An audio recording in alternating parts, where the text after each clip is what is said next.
बढ़े चलो यही निदाए वक्त है। ये कायनात ये ज़मी ये कहकशा का रास्ता, इसी पे गामज़न रहो अमन की राह पर चलो। जब जब दहला विश्व हमारा और जब जब बेमकसद खून बहा, चीन रूस जापान सभी ने भारत को एक दूत कहा, भारत को एक दूत कहा। My warm greetings to dignitaries. I am Mahira from Chhattisgarh, and I am here to speak on the topic of peace building and reconciliation, ushering in the era of no war. Taking pride in India's history is one of the parch prans given by the Prime Minister in the age of Amrit Kal.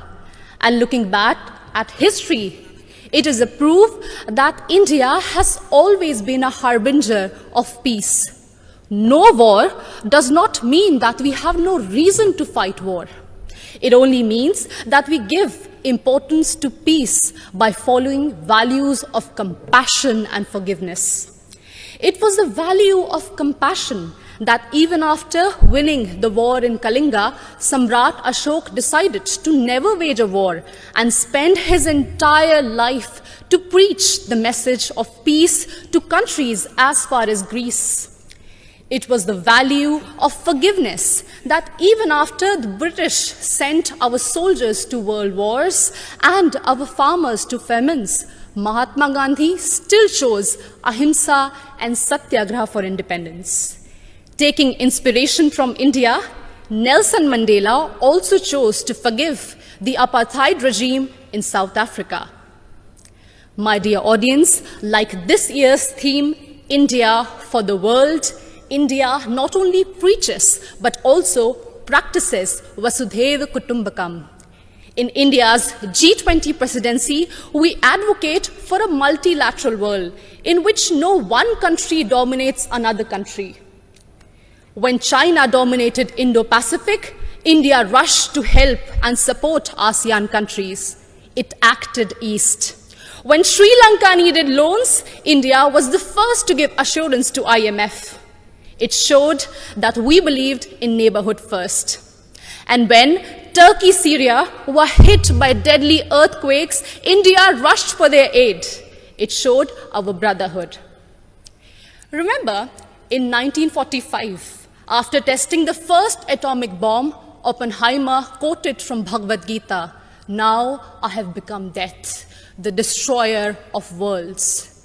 And soon after that, the bombings in Hiroshima and Nagasaki, it was proved that the world does not need a war for peace, but it only needs one war, and that is the war against war itself, exactly what Mahatma Gandhi used to preach. हमें युद्ध के खिलाफ एक वास्तविक युद्ध की जरूरत है. And that's why all of us need to unite for one single cause, our planet Earth.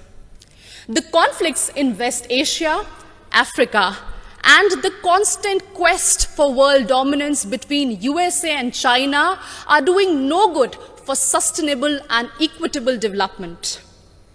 And this is worse even in the post-COVID era, something which we cannot afford. And in this circumstance, the world looks at India to find peaceful negotiation and conciliation in the midst of Russian-Ukraine war. As the voice of Global South, we believe that few rich countries which have caused maximum war and pollution in the last century should pay for their mistakes by helping and not holding back technologies from poor countries. I understand that we might be divided by borders, but we believe that our culture, sports, and ideas could unite us. And in this condition, the world looks at International Solar Alliance for an equitable solution to green energy transition. Our jawar, bajra, and ragi are being celebrated as superfoods in the world today. And the world looks at Ayush for a healthy lifestyle. My dear audience, when one youth from Naxal-affected area of Abujmar in Chhattisgarh can strive and participate in international football, it inspires so many of us to strive for a home that is free of conflict and full of opportunities and growth.